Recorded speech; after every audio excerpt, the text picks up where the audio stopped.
We have here today on the Moms Without Capes podcast, a special guest, Jen Rafferty. Welcome to the show, Jen. Thank you so much for having me. So presenter and author Jen Rafferty started her teaching career as a middle school teacher in Central New York for 15 years. She founded Empowered Educator in 2020 as a response to teacher burnout during the pandemic. Jen is known for bringing her energy, humor, and expertise in her presentations while inspiring educators to stay connected to their why. She is a certified emotional intelligence practitioner, an author, TEDx speaker, and is currently pursuing her PhD in educational psychology. Today, Jen joins us to share about martyrdom and how it's absolutely not beneficial to anyone to make a complete sacrifice of ourselves in the name of motherhood. So let's just dive in, Jen. Tell us a little bit about your journey and what brought you to be where you are today. Sure. Well, it's great to be here. And I really think sharing our stories is so important. So I'm glad you asked me with that. So we're going to start there. I like to start, right before the pandemic, actually, because I had just published my book and I was super excited about doing all of the book things that go along with it. The book was about being a music teacher, actually. And 2 weeks after it was published, I decided I wanted to get a divorce. So I ended up moving out. Yes, I did. I mean, it wasn't like an immediate decision. Right. Yeah, it was going in that direction for a while. And so I ended up moving out with my two kids who were 5 and 7 at the time. The weekend the world shut down. So I was now in a new place with my kids trying to figure out how to homeschool and to teach music online, while grappling with this new identity of being separated and being in isolation, right? It was a lot. To say the least. It was a lot. And I found, though, that this was also an incredible opportunity for me to reconstruct my identity and really reclaim who I wanted to be, having no connection to who I have been. And that was huge. And so one of those big turning points for me actually happened when in the fall of 2020, I decided to stay home and homeschool my kids for that year. I started my PhD, and our very first class, my professor asked us to all, introduce yourself. And what I was reading was that everyone was describing themselves in relation to their spouse, yes, in relation to their kids, or their relation to their job. And while I still very much was a mom and loved that, I wasn't comfortable leading with that. And I had this moment of like, who am I? Had an identity crisis in your 40s. Yes, yeah, it really was. And that really was a catalyst for me to be able to say, you know what, who am I? What's important to me? What do I want to do in this life? How do I get there? And so I started asking the right questions. So I started diving into my PhD, which is in educational psychology, discovered the world of mindset, which led me into the world of cognitive neuroscience, which I've also been really super nerdy excited about my whole entire life, and became certified in emotional intelligence. And then decided, you know what? I don't think I want to be in the classroom anymore. I want my impact to be different. So I opened up my company, which is Empowered Educator, which I now work with teachers and school leaders about focusing on this social emotional well-being of the adults in schools. And, this is it. This is the linchpin, I think, of really making generational change in our world. What an incredible story. You did so much in the past 2 years, right? Yes. The rest of the world is grappling, coming to what are we doing here? And here you are just pushing forward and really recreating yourself. Yes, I did. Thank you. Yeah. So, which brings us to our topic, right? Which is about martyrdom. And so often motherhood, when you become a mom, we are taught, I always lean, I know especially Christians, certain religions, will lean towards sacrificing yourself in the service of others. and when you become a mom, right, when we have these little humans to take care of, and you become, you have this family that, you love, it is easy to do. It's easy to get lost, just sacrifice yourself. But then it gets to this point, and all moms get here, where you're like, what am I doing? Like, you lose yourself in it. And so that's really where I want to go today, about how do we, like, for the listeners, what is martyrdom, and how did we get here? Like, where does the idea of having to sacrifice yourself for the betterment or for others or for the sake of others, where does that come from? So that's a great question. And the researcher in me wants to say, I will do some research on that and get back to you. So I will give you my version of this, but Yes. I would like to research some more about the origin of martyrdom. From what I do know about the origins of it and where it started and how this works it's the patriarchy. I mean, it is just the air that we breathe, the world that we've been living in, where women especially have a place in the family, have a place in this world, which becomes very much a role of a giver. And when you are a giver, you're not supposed to need anything. And whenever there is an inkling or a feeling to want or need, or dare I say, desire something, it becomes this idea of it being selfish, because givers should not want Right. anything For themselves. Yeah. Correct. And so we perpetuate this role because this is the role that's been modeled for us by our parents, which have been modeled for us by their parents and modeled for us by their parents. And so I just want to make it's nobody's fault. Right. This is in the air that we breathe. And like you said, too, there are other elements of religion or other spiritual belief systems that are at play here. Also, politics are at play. There are so many structural systems at play to keep this narrative the way it is.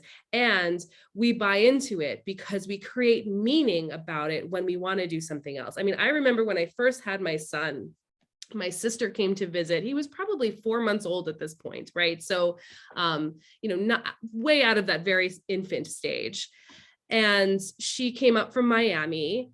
And I remember prior to her coming up, I had a moment where I was sitting with my therapist. Like, I want to be able to spend time with my sister, but I feel really guilty about leaving my son. Right. Who was 4 months old. And all she needed to tell me was, she basically gave me a permission slip to give myself permission. And as a recovering people pleaser, as a perfectionist, as someone who really wanted to fill this role of being a mom, having someone else say, Jen, it's okay that you do this, was actually all I needed to hear at that moment. And I was able to go out with her and have a good time, yet there were still feelings of guilt that existed afterwards. And until I started doing the work that I'm doing now about mindset and, really cognitive neuroscience and that emotional intelligence piece of understanding why that happens, I didn't understand it. And so I would bathe myself in guilt about it. And then I wouldn't be present because I'd be feeling distracted. I wouldn't be having a good time anyway. And then I'd be feeling really crappy when I got home because I feel bad that I left. It's a cycle. Not sustainable or fair, right? Right. Yeah, no, I experienced very similar to that. And my oldest was 11 at the time. So it took me a long time to give myself that permission, and then to work through those uncomfortable emotions that came with it. Absolutely. And I know a lot of moms struggle with that mom guilt and feeling like that they can't take a break, or they can't pursue a passion or anything, like, or live a dream or do what they want. And then they feel guilty for even wanting it. You feel guilty for even wanting it. So that's, I think, the first thing is to create safety in the wanting. That is one of the first steps in all of this. And what happens is, whenever your system starts to feel unsafe, it's going to initiate your fear response, even though it's something like, I'm afraid to go out because I'm afraid of what that means about me as a mom. Right. Your fear response is initiated and activated. So you are getting flooded with cortisol and your adrenaline, and you're in fight, flight, freeze, or fawn. That's just where you are in that moment. So in that survival mode, you're not able to go there because your fear of it is keeping you small and the same. And understanding that that fear isn't dangerous. You're not actually going to die by reaching for your dreams. Navigating that, having a working relationship with your brain is really important to getting to the other side of this. So awareness and then that nervous system regulation of creating safety is essential for you to even start to have this conversation with yourself. Yeah. I love what you say about that fear, the role that it plays, and how it comes into, like, how it can feel so big and it can prevent you from ever pushing past it. Mm-hmm. Mm-hmm. So what are some other, like, what are the other steps? Like, how do we push that past that fear? Like, how do we take back ourselves? So there's a couple things here. So the first fundamental principle that I operate on is the most generous thing you can do for your kids is take care of yourself. Period. I agree with that. Create an entire business on that. I agree wholeheartedly. That's it. That is it. And it's been so backwards. And in living the life of the backwards, what we're doing is we are modeling for our kids a life that normalizes not reaching for your dreams, sacrifice in the sake of selflessness and martyrdom. And, so you can tell your kids, you can do anything you want. Right. But what you're showing them is, but if you're a mom, then you can't. Right. Put yourself on your back burner because. Right. So it doesn't matter what you say, right? The messages that they are receiving are in the actions that you are taking and that they are perceiving in that household. And so that is extremely powerful. And before I get to the steps, I will let you know that, like I said earlier, my kids were 5 and 7 when I decided to get the divorce and move out and start my business and reach for my dreams and go out and do other things, right? And I had to do all of the work that I'm going to tell you about. I practice this myself, but my kids see me as a person who is living their best life. So much so that my daughter said to me, who's now 8, she said it to me last year, "Hey, Mom, I think maybe your next book should be about how to live your best life." I love that. Right? And I was like, yes, thank you. Maybe it will be. You know what? You go write that book, Sandra, and they're watching. They're watching. And so I've become very comfortable saying, I know you really want me to make you dinner right now, but mommy needs to go upstairs for 10 minutes and meditate. You're really hungry, go make yourself some cereal. Right.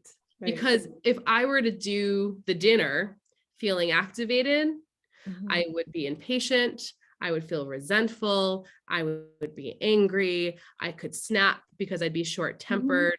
And so that 10 minutes is more valuable than me actually being there to make the dinner when they need it. Right. So you can make your meal with love. That's right. That's why it tastes so good. Yeah. That's right. And be present and be happy, because when we are feeling those feelings, how are we showing up? We're not. We're in survival mode. We're not showing up. And we don't have safe places to express those emotions. So they just go in our body somewhere until they come out in all these weird and unexpected places. Right. We don't have to do that anymore. In fact, I would encourage you that if you're listening to this right now, we're done with that. There's your permission right there. Right. It is done now. And there's another way. So first of all, understanding that this is not you. This is your wiring. This is your brain. This is your decades of adaptive behaviors because you're human and because we live our lives and we want to be able to be safe. That's your brain's job, is to keep you safe. And it's been, if you're listening to it, it's doing a great job because you're here now listening to this podcast, right? So thank you, brain, for being safe and alive this whole time, right? So there's this piece of this that we tend to push against all of these feelings because they don't feel good. But it's actually it's our biology. Right. We're given a whole realm of feelings to feel. Yes. And how beautiful is that? This is the best part of our humanness. So when we hate on it, we really devalue an incredibly important part of what makes us human. Absolutely. So that's first of all. And I think the second piece of that then is to recognize when you're feeling this way. So when you're feeling the guilt, when you're feeling the resentment, when you're feeling the anger, what does that feel like in your body? Like, we all know what that feels like. I know for me, I sweat, and I sweat a lot. my stomach is all crunched up, right? And my brow is furrowed, like, how do you feel when you're stressed out? Yeah, same thing. My stomach, like, I feel like it's in knots. I feel like my tension, like my muscles are actually tensed up. In fact, I've been getting stressed out a lot because it snowed here.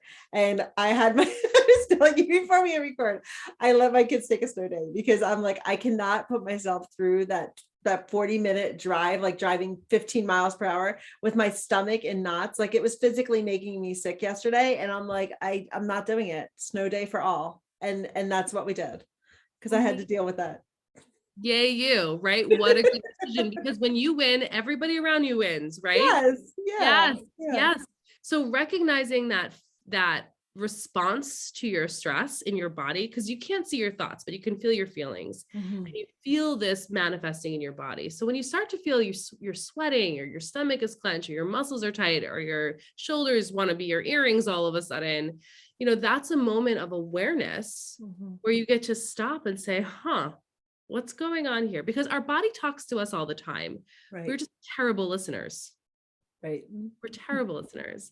So having that moment of awareness and then knowing how to regulate. So there's a ton of things. And what we're doing is, again, this isn't you, this is your system. Your nervous system is in this survival state. We need to bring it to a state of safety. Right. So when you bring it to your state of safety, you can do this in a variety of ways. I mean, breathing is my favorite. That's my go-to, and I'm sure you teach this to your clients that you work with too, right? I mean, breathing is so undervalued because it's something we just do all the time. So we take it for granted. Right.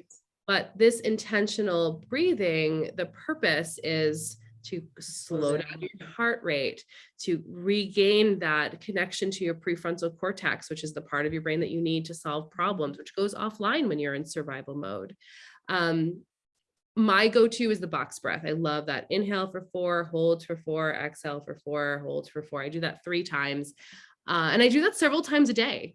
I have an alarm in my phone that goes off 4 times a day that says, hey girl, don't forget to breathe. Yeah. And so what that does is it interrupts my day. So even though I might not be noticing in that moment that I'm feeling stressed, when I pause for a second, I start to notice, what's happening to me physically? That's interesting. I actually was feeling a little bit tight, and I get to regulate. So that has been one of the best tools, but there are so many ways to regulate, right? I mean, I love going to a rage room. Rage rooms are the best. Do you what? They just opened one here in the town, and I've yet to go to it, but I keep hearing about it. Oh, you got to go. I bring my kids there too. It's just a really great way to just break stuff and let out the anger and the frustration in a way that's safe, and healthy, because you have to do something physically with your body, because that's where the feelings are. Right. You can't talk yourself out of this. Right. I mean, which is why there's such a huge connection between like exercise and improved mental health. Because it's bringing you back into your body and helping you move and getting all those feel good chemicals going and all of that. And so the same thing, like with the rage room, like you're releasing those chemicals that are helping you regulate. 100%. Anytime you move your body, you're going to be changing your emotional state. Even just getting in your car and rolling up the windows and screaming, right? Like having a primal scream. Yeah. Yeah. I'm Is all for crying as well. I feel yeah. like that is such a therapeutic experience. Like there's nothing like a good cry. And then you're like, take the breaths. And you're like, all right, I've got this. Like, Yeah. And the thing about crying too, we've created a place where crying is a sign of weakness. Crying is a sign of, not being able to hold it together. Crying is a physical release of emotion, period. right, Just like the right. exercise, just like the screaming, just like the rage room, just like the breathing. And there have been so many people who have learned that it is not Yeah. safe to cry. Right. And so even creating the safety around the crying is really important. Where, now I was always the person who was, the type A, the go-getter, the, overachiever. A lot of that, by the way, was because I was able to distract myself from some of the chaos that I was feeling at home, looking back on that. So crying wasn't safe for me because I was afraid that if I opened that door, I was never going to stop. Right. And Right. so I had to do a lot of work around creating space for me to just go there. And that took time, and it didn't always feel good. Right. Right. But going through that, you don't live there. I think we get so afraid we're going to get stuck there, but we don't ever get stuck. We don't have to ever attach to a feeling or an emotion. We get to go through them. And then there is this other Yeah. side there. And you don't have to do this alone. You are never alone. But creating safety around the crying is super important. And now the tears come all the time. That my kids know if I'm not crying every day, something's wrong with me because I'm blocked somewhere, right? And it's either, it could be sadness or overwhelm, but it could be joy. Right. I love using the phrase gratitears. Like sometimes I'm just overwhelmed with gratitude and the tears just Just the come. expression. Yeah. Yes, because my body needs to release an emotion. So, Right. I Right. open the door and it's never getting closed again. I love that door. Yeah, it's funny because when I found like within the past like year or two, like I have noticed that like I struggled to express my emotions without crying. Like whenever like I'm having like a deeper conversation like with my husband or with my kids, like tears come and I'm like, why am I even crying? But like it just comes with when I'm expressing and when I'm sharing like something that I feel strongly about, my default is to start crying. And then I'm like, okay, I get it out and we talk about it and then I'm good. Like, Yes. it's that release for sure. Yeah, the struggle comes in the judgment. Yeah. And judgment is a choice. And what's a really good way to get out of that judgment is curiosity, because curiosity and judgment cannot exist in the same place in your brain. Right. So as soon as you start to notice you're judging it, start asking questions. What are these tears about? Isn't Yeah. that interesting? What's going on here? Right. And then the judgment's gone. You're getting curious. Yeah. Yeah. Mhm. So let's talk a little bit about people pleasing, which you mentioned that you are a recovering people pleaser, as am I. And so, how is that an invisible obstacle to making significant change, to letting go of the martyrdom? So people pleasing is an adaptive behavior. Okay. And I say this under this generalization that, if you're human, you've experienced trauma, right? And it's not all big T, some little t, that there's no hierarchy of trauma. We experience stressors internally as stress inside the body the same, no matter what they are. Right. Right. So when we are a people pleasing person, that adaptive behavior comes from this idea that if everyone else is happy, if I'm able to keep everybody else happy, then I'm safe, right? It always comes back to safety, all of it. It's always about safety, and nervous system safety, right? So that is an obstacle in getting to the other side of martyrdom, because you are never going to make everybody happy. In fact, what other people think is none of your business. You have no control over anybody else's thoughts, beliefs, language, actions. The only thing you have agency in is yourself. And that includes, I just want to interject and just say that includes your children. That Oh, includes your partner. 100%. Like, yes, like people pleasing, that is, you do not have control. So here's the thing. Sooner you realize that, the better. Yes, I'll give you a good example about this, right? So you lay down a boundary, or you follow through with a consequence, and your kid's mad at you. What happens is your adaptive behavior makes meaning about it. They're mad at me, so I must not be a good mom. And that jump from A to B is your wiring telling you a story because of your past experiences of what you believe to be true way earlier on in your life, before you ever even had kids, or before you were even old enough to understand the context of these things. Our belief systems and structures happen from the time we are in utero, from about third trimester until the time we're about 8 or 9 years old. And we are just video cameras operating on our subconscious, making meaning about everything, making meaning about ourselves, making meaning about our world and how we fit into the world and what that means about me. So sometime in those years, those formative years, right? Many of us experience something of, even like just the example of just think about when you were a kid and your parents were fighting in the other room and you were sitting in your room playing or whatever, but just hearing that in the other room and thinking, what did I do to make them mad? Right? That's a really good example of that, because in reality, now that we're adults with fully conscious minds, we know that probably had nothing to do with you.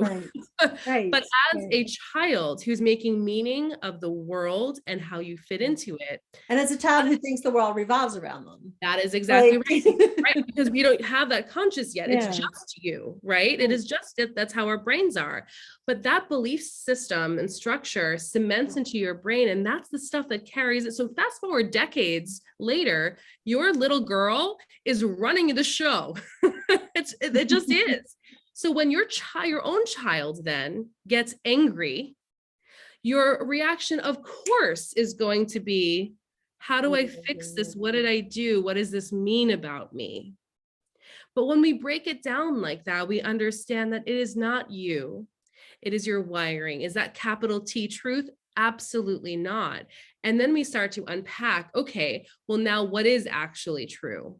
What is my role here? What do I need to believe about me as a parent right now to make sure that I uphold the values of our family in this moment?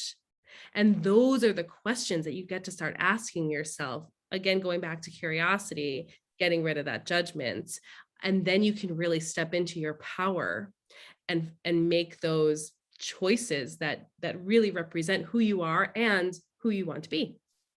I love that. Even though a lot of that I have known, right?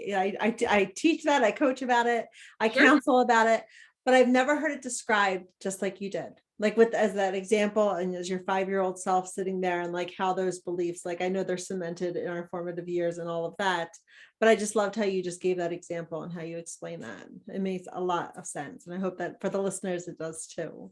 Mm-hmm. So what other advice can you give, or what else can you add to this conversation before we start wrapping up about martyrdom and how to get to the other side of it? So it is always a choice. And I think that's the biggest takeaway here, which is why those breathing breaks for me are so important. If you can take anything away, that to me is the most important, because we operate on autopilot. We operate on our subconscious 95 to 97% of the time. We are in default mode. And that's great because it's efficient. Our brain is super efficient. But what that also means is that whenever we are going to make change, there needs to be conscious interruptions and then conscious choices to move outside of your comfort zone, which is immediately going to be met with resistance. Because again, if your brain's job is to just keep you safe, anything outside of your comfort zone isn't safe, even if it's you living a life making new choices that are going to counteract your old belief system, right? I mean, I had to do so much work around this in order to move from being in a relationship with my husband at the time, however dysfunctional it was still, a relationship, come to terms with me wanting the divorce wasn't going to mess up my children for the rest of their lives, Hold right? on. Sure, okay. Good.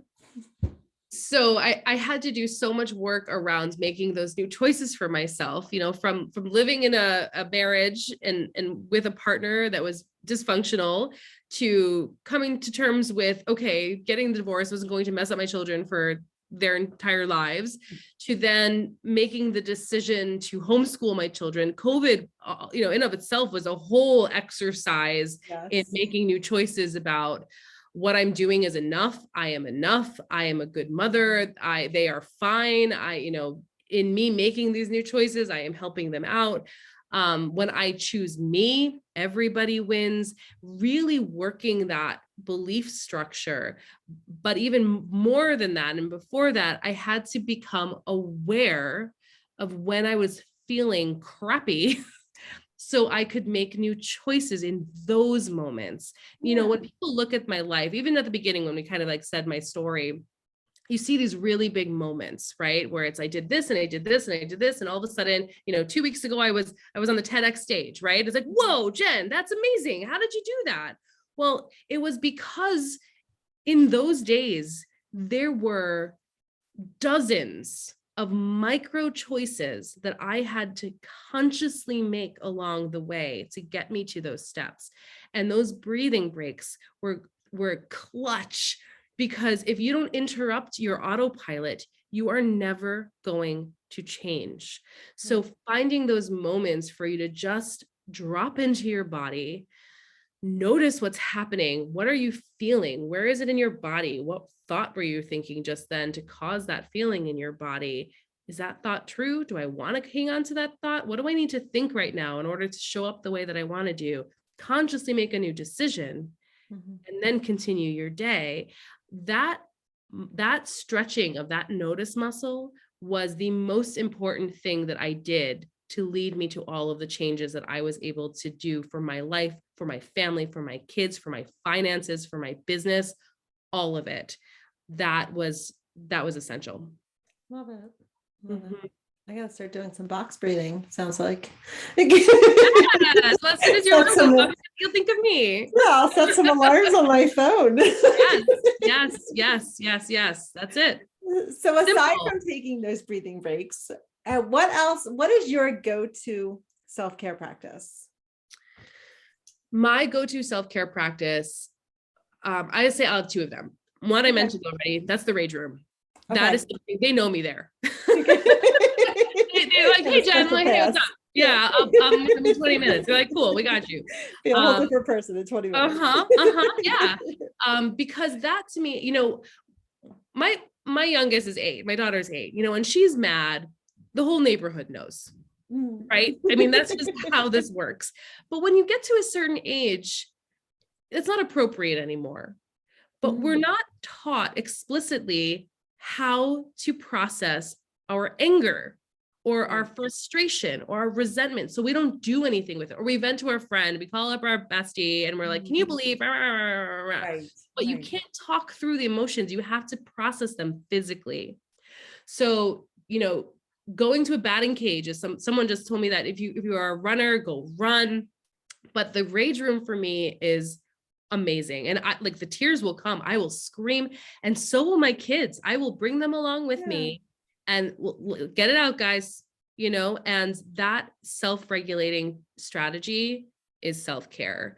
I use self-regulation kind of more so than even the word self-care, because I think, like you said at the beginning, self-care has become this thing where it's like, go get a massage and go get a bubble bath and go have a glass of champagne or take a mental health. And those things are fine. I love all of those things, but that is not a sustainable practice. Right. That is a nice to have.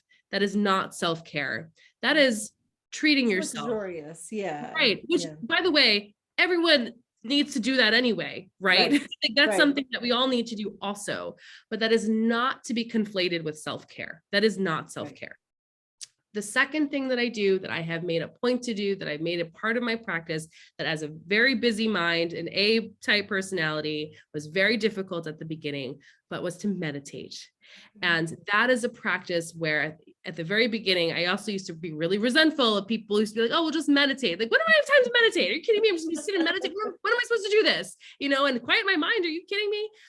But the truth is, it is truly a practice. It is a skill that you get to develop, because of course you're not going to shut off your thoughts. Your eyes blink, your heart beats, your mind produces thoughts. That's just how it goes, right? You're not bad at meditation because your mind won't stop. It's not supposed to stop. But what you are able to do when you do this practice is try to navigate how to detach from the thought. And even if it's just 3 minutes of breathing and concentrating on your breath, that awareness to yourself is going to be such a gift to you and your own well-being in the long run. And, you know, the more you do it, the longer you'll be able to do it. There's so many resources out there right now. I mean, choose your own adventure. But that to me has been one of the most healing practices for me that I used to hate, and now I love, and I can't live without it. Love that. Love that. Yeah. I used to not like meditation either. Like, I just didn't get it. I didn't get it. But then the more, like you said, it is a practice. Like, you're not supposed to be perfect at it.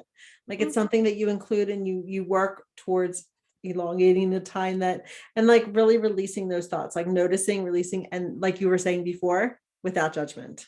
That's the key. Correct. So what is a book that has either greatly impacted your life or could be on the subject, a book that you can recommend to our listeners? Sure. I'm actually going to share two, because one was medicine for me when I was going through my divorce, and that's Untamed by Glennon Doyle. Oh my gosh, that was our first. I started a book club, and that was our first book. Yes. And so I wanted to share that, but I assumed that was one that came up a lot on this podcast. So which is why I want to share the other one. But that I drank like medicine, and then I read it again, and it's still on my shelf. And I can't actually read the prologue without crying. Yeah, the cheetah. Yes, I'm crying whenever I read that. So that's the first one. And then the second one is actually Worthy Human by Tracy Litt. And that book really is fundamental to understanding how, or the tagline is, you are the problem, but and the solution. You know, you are the person who's the variable. And once you understand that you have the tools to get out of your own way, anything's possible for you. Nice. And who wrote that one? Tracy Litt. Okay. All right. Awesome. So where can listeners find you, Jen? Well, I think one of the most fun places to find me is on Facebook at Empowered Educator Faculty Room. And that has a lot of content and lives and fun things there. And of course, my website, empowerededucator.com. All right. Well, thank you so much for coming on to the show today and sharing your wisdom. Oh, my pleasure. Thank you for having me.